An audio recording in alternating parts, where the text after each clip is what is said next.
បាទបងប្អូនខ្ញុំជិះជួបតាមផ្លូវបងប្អូនគាត់មានវ័យចំណាស់ហើយបងប្អូនតែគាត់នៅតែប្រឹងប្រែងរកស៊ីដើម្បីចិញ្ចឹមក្រុមជីវិតគ្រួសារជិះជួបតាមផ្លូវបងប្អូនគាត់ត្រឡប់ទៅផ្ទះវិញហើយហើយជាអត់បានទេ50000បងប្អូនព្រោះវាទឹកនៅច្រើនដែរ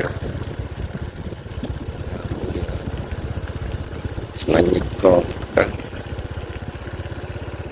បងអត់បានទេបងប្អូន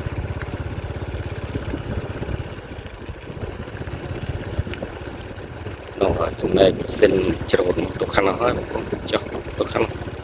មាញ់ពីកណ្ដោពេញធឹងបងប្អូនអើយចង់បញ្ចប់ឆ្នាំនេះសម្បូរកណ្ដោមែនបងប្អូន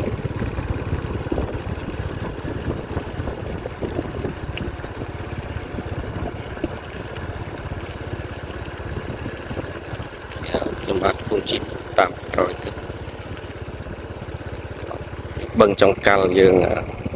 ក៏សាងឡើងកាលសម័យពលពតហើយបឹងចុងកាល់ស្ថិតនៅក្នុងស្រុកចុងកាល់អារម្មណ៍ជ័យយើងធំបងប្អូនដាច់ទីភ្នែកអូយព្រៃនៅច្រាំងមួយព្រៃ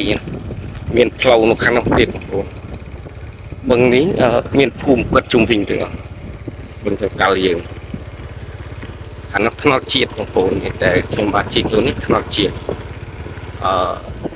ទៅដល់ភូមិនោះដល់ថ្នល់ជាតិថ្នល់ជាតិលេខ68